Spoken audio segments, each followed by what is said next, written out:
never lain upon an operating table would prefer a principled healer to a competent one. Okay, I have learned enough. We humbly await your verdict, Lord Captain.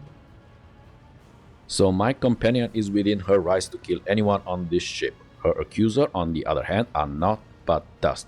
Do not touch her, is it clear?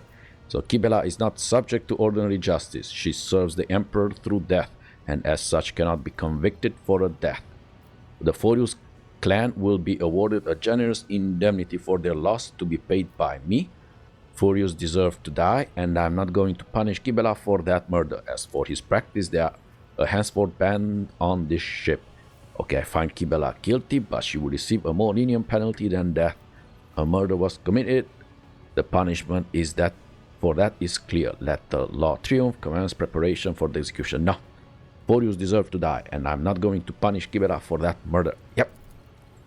A single voice cuts through the ensuing silence. That is the Lord Captain's will. But the deceased would not call it justice. I cannot be put on trial. Kibellah's words are barely louder than a whisper, but everyone hears them. She raises her head, face deathly pale, as if she's asleep with her eyes open. None have the right to judge a spinner of death. Only he can judge.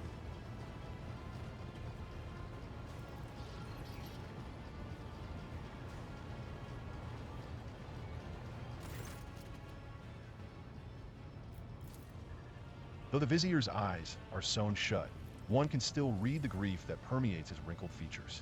He whispers in a sorrowful voice. You have strayed from the thread. You have doomed the tenets of the Bloodspun Web to oblivion. What a sorry end, for me, not for you. For I am compelled to usher my apprentice's soul to the other side before it is my own time to go. So why have you come here, Vizsier? To take the one who no longer sees the tenets. To give her to him. She is dangerous. To pacify her forever, such is my duty, and so it must be. Mentor, why me? Do you truly think the greatest danger to your flock is me? Kibellah's voice trembles with pain. So I never gave you permission to harm my servant, Vizsier. What is happening to her? She is not herself. Grant her grim soul mercy, Vizsier. Let her die. The blame for what happened lies not with Kibellah, but with your entire perverse philosophy. Enforcers, I order you to call every member of the Bloodspun on my ship. No, I never give you the permission to harm my servant, Vizsier. But if you saw her the way I see her, you would. She is Tempest.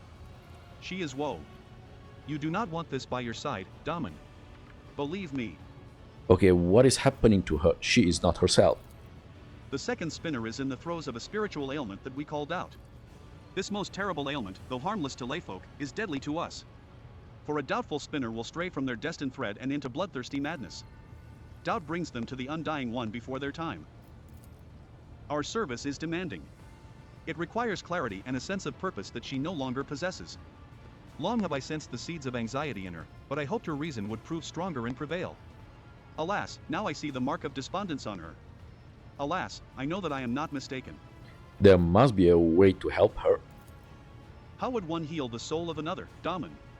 She is fighting a losing battle inside her mind, one she has all but lost. We cannot enter her mind. We cannot reach out a hand to her, although... Yeah? You could. A thread binds the Daman and his shadow together. A rare thread, a shared thread. Will that connection be enough for your souls to enter into harmony? Okay, so I must attempt to save her, at the very least. The Vizier turns his face toward Kibellah, who seems withdrawn, her spark snuffed out. He whispers. Then seek a steward of souls. An artisan who will put you both in a psycher's trance, allowing your minds to become one. You have a chapel full of astropaths, Daman. One of them will surely do you that service. See that their guidance is strong, for inside her soul, you will encounter monsters. A doubt-ridden mind is a dangerous place. Okay. So, I need to go to... Okay, let's save Kibellah. Yeah, in order to help Kibellah overcome her doubt, the Lord Captain must get inside her troubled mind. Only a powerful guide, a psyker from the astropathic choir, can put the two of them in a telepathic trance. Okay, so let's go then to here.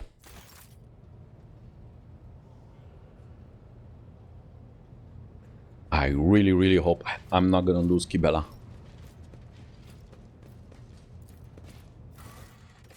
Okay, yeah. And... ooh, okay. Yeah. Yeah, it was a little bit shocking that I cannot bring her. Okay.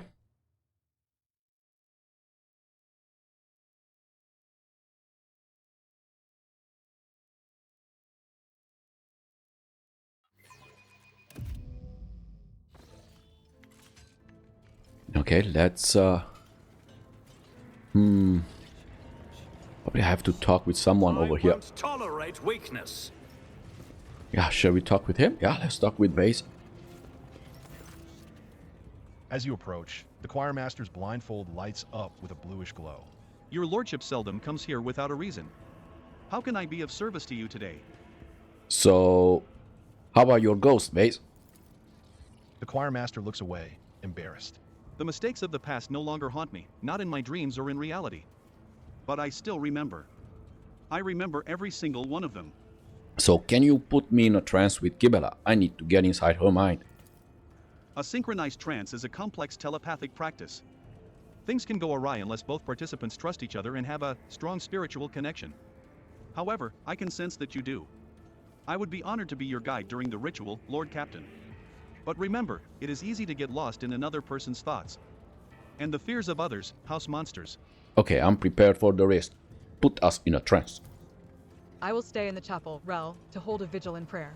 May the Emperor help you return this lost soul to the righteous path. May the God Emperor aid you, Lord Captain.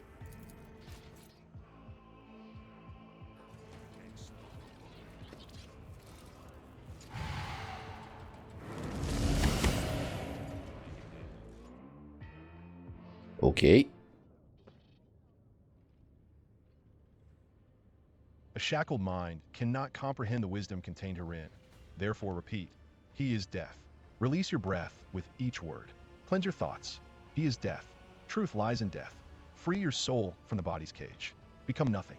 He is death. Now that your heartbeat is a perfect line and your vision is shrouded in dusk, you have almost reached a state of purity and balance. Heat. No human will see death before their time. That is the delusion of the living. Heat, to which we say, a strong spirit can travel there and make the journey back. Heed the tale of the great Damin Rel, who descended into the kingdom of the dead to retrieve his shadow. Okay, he is death. Birth and death are one. We are snatched from a place of warmth and sent blood-covered into an unfamiliar world. Dying is the same. The Damin, too, learned this as he opened his eyes and found himself on the lower decks, lying in a cold coffin.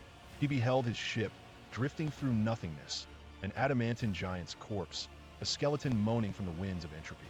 A tempest of rust was gnawing at its plasteel bones and twisting its vein-like cables, while machine oil oozed down its bulkheads like lymph. Had the Damin been alone, he would have lost his way inside the ship's mangled bowels, but a guide reached out a hand to him. The spirit of old Veni Zachary had loyally followed the Damin to the other side. In the labyrinth of the hereafter, the piercing gaze of Veni Zachary discerned the thorny path to the halls of death. The loyal servant swore to protect his lord. Together, the Damin and the Veni made their way up through the malformed frame of the ship. From the cold catacombs of the lower decks, they traveled up into the fires of the ship's crematorium. Tongues of flame licked at them, yet they did not burn. Columns of the dead marched toward them to be turned to ash in the fire, and the Damin and the Veni walked toward the dead in turn. At the great gate of the crematorium, their path was blocked by the executioner, a sentinel made of metal spikes and coiling blades with roaring flame and pale, bleeding bodies writhing within, such as a blade that has lost the strength of the tenets. A murderous monster no longer driven by faith, but by dark desires. The Damin saw that a fight was inevitable, and So struck the first blow, aiming for a weak spot, or trusted in his nimbleness and tried to slip past the monster, or banished the monster with a fervent prayer to the Emperor. Yeah, let's do this. Lore Imperium test succeeded. The beast prostrated itself and began to tear its own body apart. For words of true faith pacify even the worst of evils with a sense of shame and self-loathing. And a card of his tarot appeared in the Damon's hand. It was the God Emperor, and the first doubt was dispelled. He is death. He is dead. Vani Zachary led the Daman out of the hot furnace of the crematorium, and they walked past long columns of the dead. Frayed was their attire. Their bones scraped against their augmetics and scratched their decrepit flesh. They were moaning sorrowfully, and the sound made memory fade away. The Daman saw that the dead were carrying an ark, and inside the ark was a thing. A lost child cocooned in silk, shedding crimson tears for the unknown. The unliving carried her as servants would carry their lady, and loudly lamented their fate, such as a blade mired in broodings over a lost past, a helpless child paralyzed by regret. Lest he sink into the soft rot of their wails and perish, the Daman. So I sternly ordered the apparition to vanish, pressed onward, pushing the dead away with his strong arms, spoke gently to the lost child. Yeah, let's speak gently to the lost child. Fellowship test succeeded, and the lost child's tears were dried, and with a meek sigh, she returned to nothingness. For mercy, too, can be the blade that brings peace. And a card of his tarot appeared in the Damon's hand. It was the star, and the second doubt was dispelled. He is death. He is dead. And the old Vani led the Daman to the upper decks, and the Daman entered into the officers' chambers. A web of veins adorned the walls, entangling the precious trophies, and statues were bound in intertwining sinews. And high upon a balcony, the dismembered judge wailed as he attempted to reassemble himself with his pale hands. But his movements merely tightened the tangle of the flesh, turning the chambers into a snare, such as a blade tangled and trapped in misunderstood teachings. A hapless creature that does not know its place in the world. In order to continue on his journey, the Daman help the judge by returning each of his organs to their proper place, attack the obstacles of flesh in his path, tearing it apart and destroying it, study the tangle of flesh for secret signs that would show him the way. Yeah, help the judge.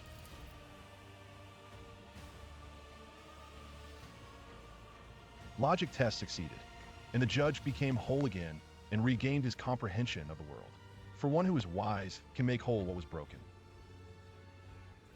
And a card of his tarot appeared in the Daman's hand. It was the rogue trader, and the third doubt was dispelled. He is death. He is dead. The flagship's bridge was draped in skulls and webs, and pale souls of the dead flocked to the foot of the throne upon which sat the Undying Emperor, the protector of mankind. May his praises be innumerable. Starlight shone coldly in the eyes of his skull, and the galaxy rested in his mighty hand. The Daman approached his throne and went down on his knee, offering a prayer to him, greeted him with pride and dignity, spoke brazenly, demanding that he vacate the throne belonging to the Daman. Went down on him. So the one that skulls and webs, a pale souls of the dead flocked to the foot of the throne upon which sat the Undying Emperor, the protector of mankind. Went down on one knee, offering a prayer to him. The Undying One heeded the words spoken to him and lowered his brow of bone, acknowledging that he had heard the prayer as he had heard the Daman's other prayers before. Then the Undying One spoke, and these words are to be preserved in your heart as the greatest of prayers, for they sprang from a source that was and is the holiest of all things. I know you, Daman. I know your heart, and the softness that dwells within it. Many who were due to pass on to me remained alive as your heart willed, but I am not angered, for they will pass on to me in the end. The Undying Emperor, may his praises be innumerable, said no more, and it was the Daman's turn to speak.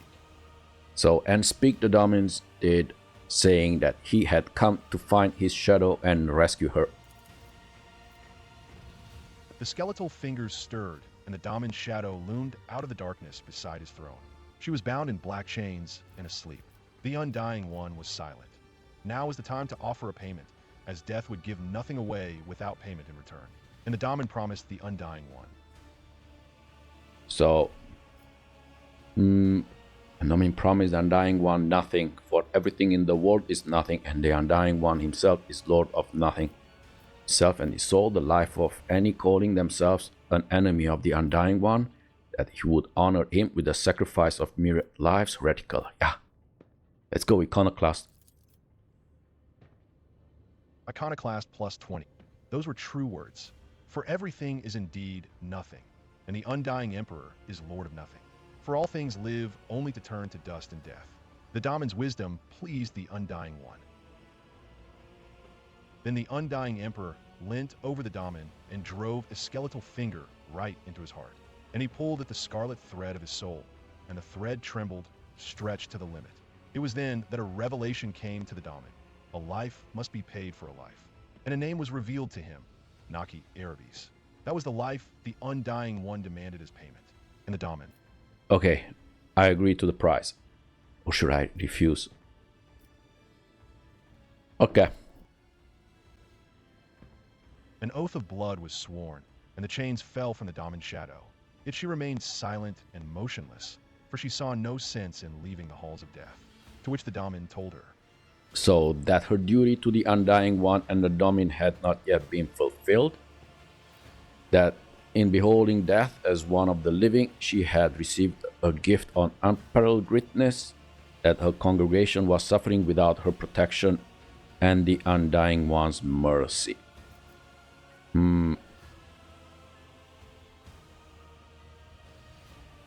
Ooh.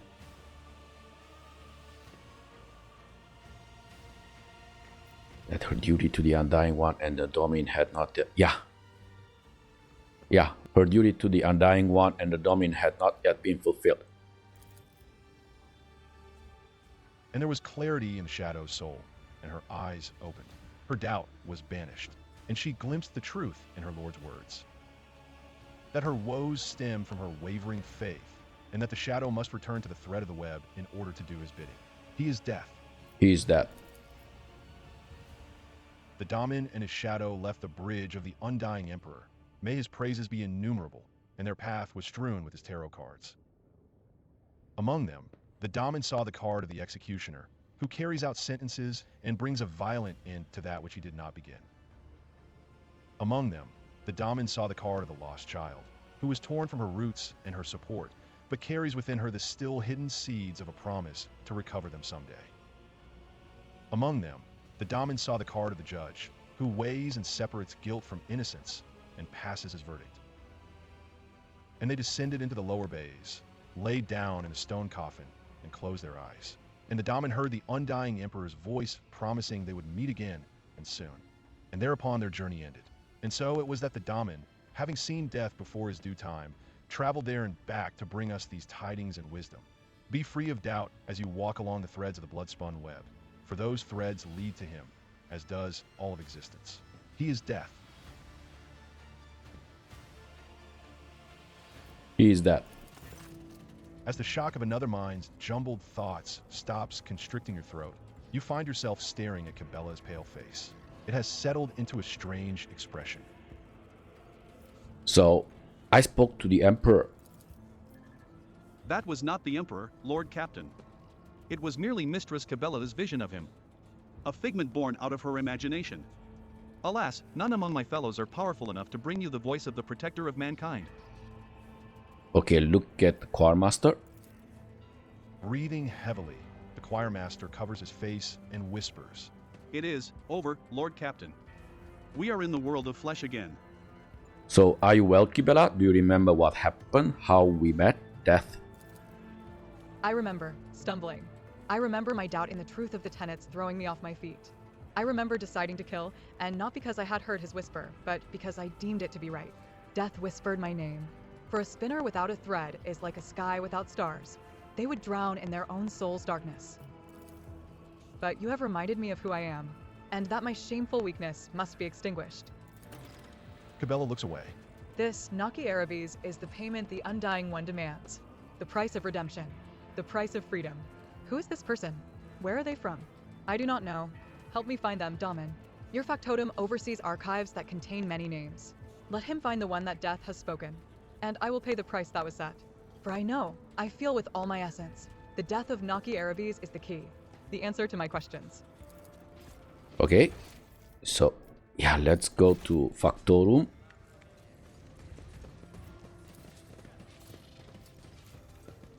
He's on the bridge. Yeah.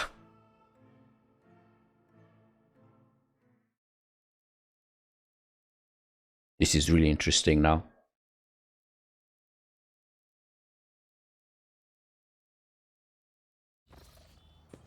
Okay, so Factorum should be here, like this. Here. The High Factotum Janrys Danrock greets you with a cool smile and the merest hint of a bow. Pleasure to see you, Lord Captain. How may I be of assistance?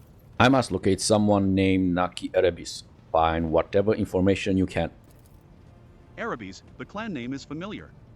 If I may ask your lordship to give me a little time, the flagship's archives being as vast as they are, I will spare no effort in finding Naaki Erebis as soon as possible.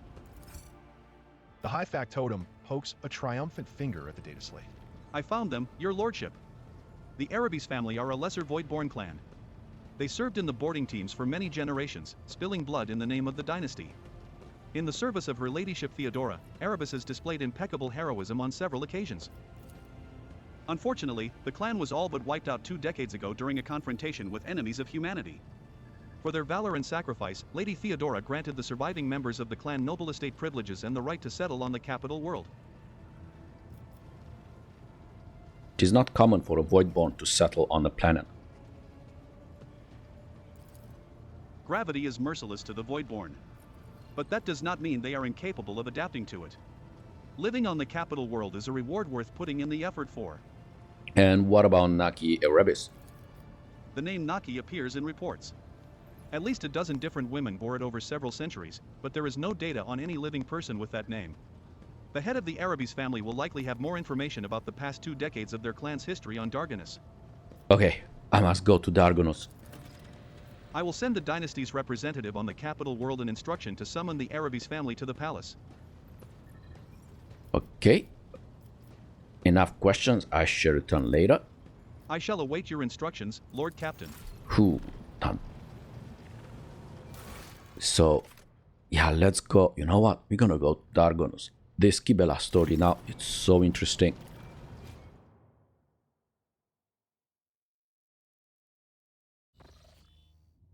And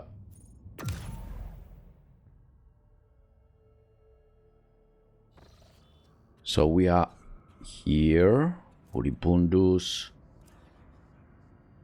There is more here. You see, we can get more navigator ports. How many we have? Okay, and so how much would it be? I have 3 to go here. Okay. Yeah, let's go back, and then from here we go, and we're gonna explore this one. But where's Dargonus? Is this way. It's all the way here. Oh my god, it's so far away. Okay. And this does not change the fact that... Now we come back.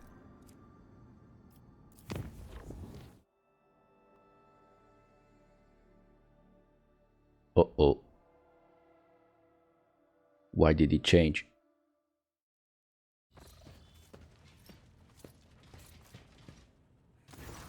Rel, how wonderful it is that I've found you here. Uncontrollable anxiety washes over your body, causing you to lose your breath. Cassia notices this, closes her eyes, and you are released from the grip of emotions that are not your own. Please forgive me. My powers are sometimes too insistent in their attempts to break free from my control. So you have made great strides in learning how to keep them at bay. I commend your perseverance. Your efforts are lacking. I suggest you try harder. Was there something? Yeah, you have made great strides in learning how to keep them at bay. I commend your perseverance. I came to deliver good tidings. I have spoken with the House's navigators through the Atlas. Of late, I can feel with increasing clarity how our connection is growing stronger. Despite the dissent in its midst, House Orsellio has been able to keep a precarious equilibrium, thanks in part to your unexpected arrival on Urak V and the resolution of the conflict at the Darganus reception. Not all Orsellios concur with your decisions, but none can deny the impact that you, and no one else, have had on the house's present state of affairs.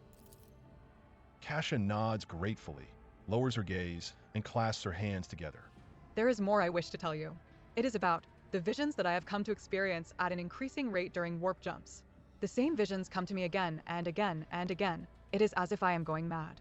For you see, these visions are about me, the Atlas, and Tisiphone Orsellio, the house's previous novator. I have seen Tisiphone's experiments, the ones that involved the navigators from the Sethala branch, which she was rumored to have destroyed for disobedience. But the visions told me an altogether different story, one where the Sethalas helped Tisiphone create the Atlas. And they vanished immediately after the experiments were done with. Perhaps I know I can find the way to the Palace of the Atlas if I recreate Tisiphone's journey from my visions. A real palace, not the psychophysical illusion to which the Orsellio navigators can reach out. I have always had a feeling that it truly exists in our world. Now, however, I know it with absolute certainty. I have been informed that House Orsellio will soon convene its Grand Council. Would it be not better to wait for it to finish first? I cannot shake a certain foreboding about the upcoming meeting in the incorporeal palace of the Atlas. Troubling mirages have plagued my mind for many nights now, voices calling and cursing my name. And the more I use the Atlas, the clearer the visions become and the louder the voices grow, and the further my powers wane. I am certain that all of the house is experiencing the same, for all of us are connected. I can sense my family's fear. House Orsellio is doomed to perish in darkness should I fail to discover the reason why the Atlas is weakening. And that reason, I believe it is hidden somewhere in my visions of Tisiphone. What makes you so sure that you will find a way to this physical manifestation of the Atlas? I saw Tisiphone experience an epiphany in a dream, just like my visions came to me on our travels through the warp. She beheld a planet hidden behind roiling warp storms. The world promised her great power, so Tisiphone gathered the Sethalas, her most devout followers, to go on a suicidal journey through the Tempest. I know not the details of what happened on that planet, but it was there that the Sethalas sacrificed themselves for an experiment of some kind, and it was there that House Orsellio obtained its Starway Atlas. For the first time ever, I have an opportunity to find answers to the questions my mentors so deftly avoided. Why did Tisiphone choose me? What is the Atlas? Is it true that House Orsellio's past is drenched in blood?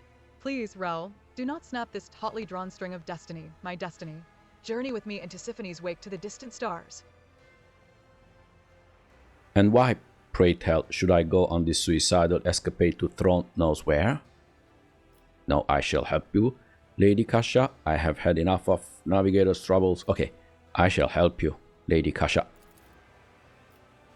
Cassia breathes a sigh of relief, but the look in her ruby eyes quickly darkens again. The house is still watching me, both the renegades and the loyalists.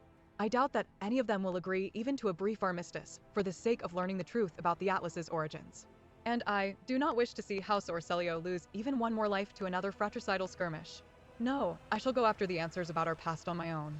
So if you wish to show the house your strength and undoubtable spirit, invite the renegades to be the first to touch the secrets of the Atlas they loathe so much.